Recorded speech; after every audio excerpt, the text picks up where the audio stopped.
সেইসকল তোমালোকে চাব পাৰিছা নৱম শ্ৰেণীৰ নতুন গণিত।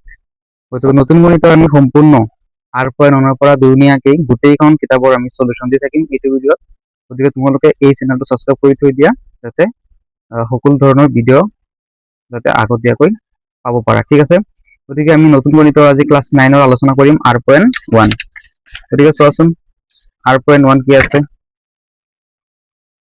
এইটো চাব পাৰিছা আৰ পইণ্ট ওৱান। গতিকে আৰ পইণ্ট ওৱানৰ প্ৰথম কুৱেশ্যনটো কি আছে, কুৱেশ্যন ওৱানটো কি আছে যে বৰ্গমূলৰ দ্বাৰা ৰুট অভাৰ 2ৰ আনুমানিক মান 2.স্থানলৈ উলিওৱা। এইটো চাৰ ৰুট অভাৰ 2ৰ মান কি ওলাব লাগে, আনুমানিক 2 স্থানলৈ ওলাব লাগে। এতিয়া ছাৰ সলিউশ্যনটো চোৱা।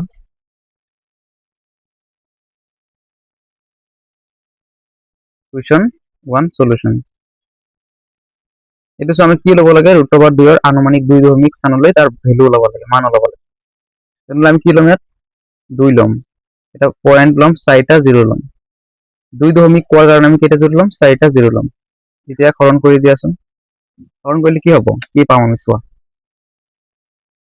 ইয়াত এনেকুৱা এটা সংখ্যা ল'বা যিটো সংখ্যা ওপৰতো ল'ম, দুটা সেম একে সংখ্যা লৈ পূৰণ কৰিলে যাতে 2ৰ সৰু হয়।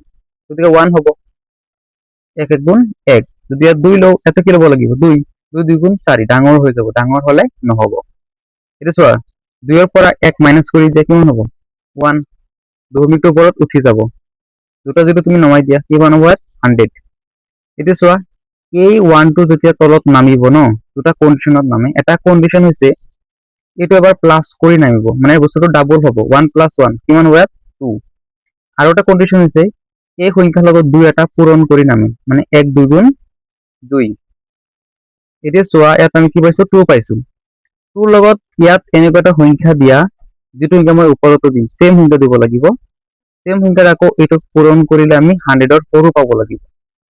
যদি মই ইয়াত 4 দিওঁ, ওপৰতো 4 দিওঁ, তেনেহ'লে 24 4 গুণ কিমান, 24 4 গুণ আমি জানো কিমান, 96।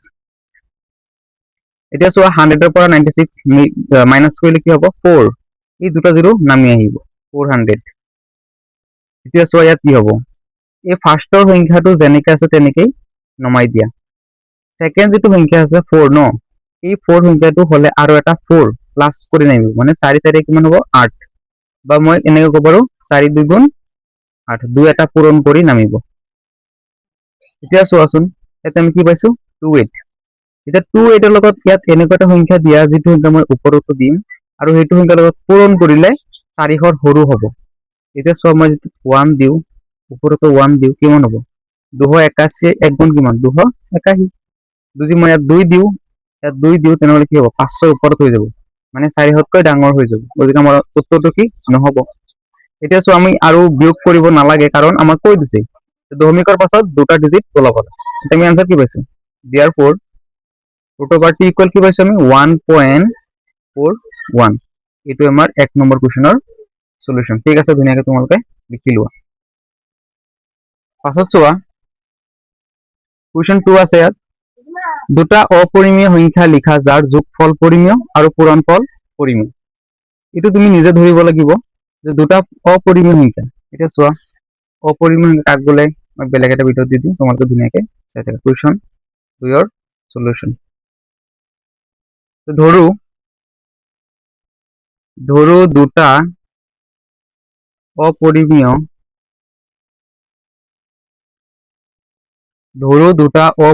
সংখ্যা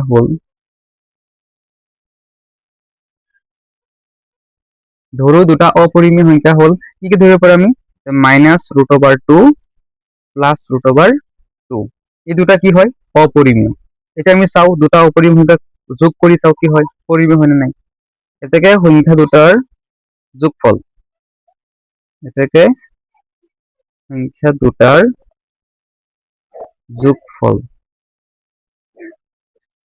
যোগ কৰি চোৱাচোন কি পাও আমি, পৰিমেয় পাও না নাই, -√2 +√2। এতিয়া চোৱা -√2ৰ পৰা যদি +√2 গুচি যায় কি পাম আমি, 0 পাম।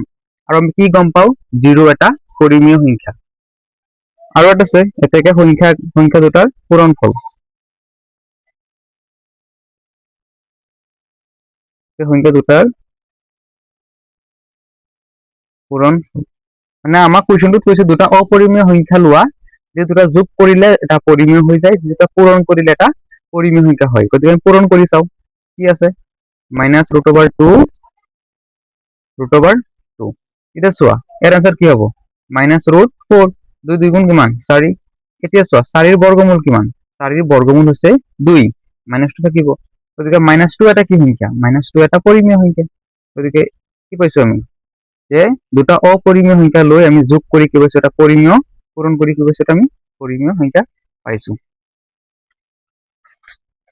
পাছৰ কুৱেশ্যনটো চোৱা, কুৱেশ্যন কিমান আছে, কুৱেশ্যন 3,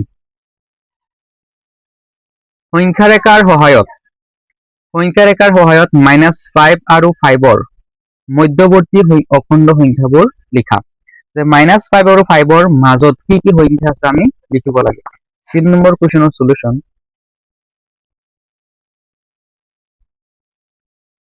তুমি সংখ্যা ৰেখাটো আঁকি দিয়াচোন। সংখ্যা ৰেখা মাজত কি থাকিব আমাৰ 0, ইয়াতে থাকিব প্লাছৰ সংখ্যা 1 2 3 4, কি হ'ব 5, এফালে কি হ'ব -1 -2 -3 -4, কি হ'ব -5। এতিয়া আমাক কৈছে যে -5 আৰু 5ৰ মাজত কি কি সংখ্যা আছে মধ্যৱৰ্তী। এটাকে আমি লিখিম, এটাকে -5 আৰু 5ৰ মাজৰ সংখ্যাবোৰ হ'ল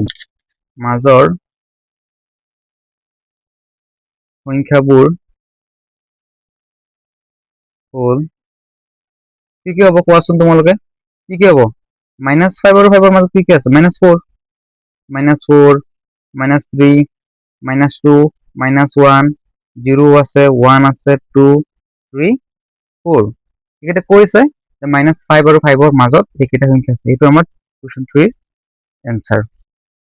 এতিয়া চাব পাৰিছ তোমালোকে কুৱেশ্যন 4 টো চোৱা। কুৱেশ্যন 4 টো কি আছে, সূচক বিধি ব্যৱহাৰ কৰি বা সূচক বিধি a to the power m divided a to the power n equal a to the power m minus n, ক'ত m equal n মানে m ৰ মান n দি দিছে, লৈ প্ৰমাণ কৰা যে a to the power 0 equal 1, প্ৰমাণ কৰিব লাগে। এতিয়া চোৱা তাৰ উত্তৰটো চোৱা, কুৱেশ্যন 4 সলিউশন। সূচক বিধিটো কি কৈছিল আমাক, সূচক বিধিটো কৈছিল a to the power m divide a to the power n equal a to the power m minus n, য'ত m ৰ ভ্যালু কিমান, m equal n, য'ত m equal n বুলি আমাক কি কৈছিল, কৈ দিছিল। এতিয়া চোৱা আৰু প্ৰমাণ কৰিব লাগে কি a to the power 0 equal 1। গতিকে চোৱা এইটো আমি কি কৰিব পাৰো, ডিভাইডেড আমি ভাই বুলি লিখিব পাৰো, যেনে এনেকুৱা a to the power m divided by a to the power n, হৰণ মানে বাই, ইকুৱেল কি আছে লিখি দিয়া a to the power m minus n।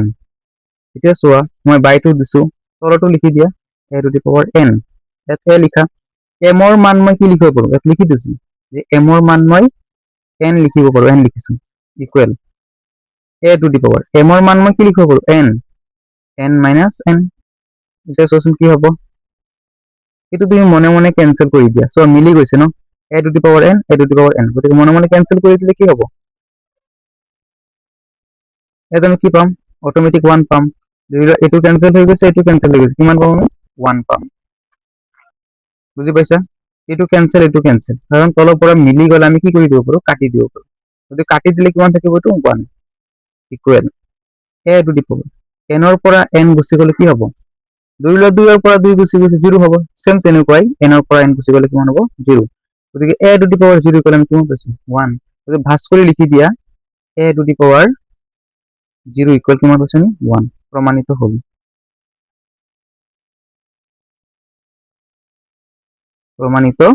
হ'ল। ঠিক আছে, কুৱেশ্যন 4 বুজি পাইছা না তোমালোকে, কমেন্ট কৰিবা। ভিডিঅ'বোৰ ভাল লাগে তোমালোকে সাবস্ক্ৰাইব কৰিবা চেনেলটো।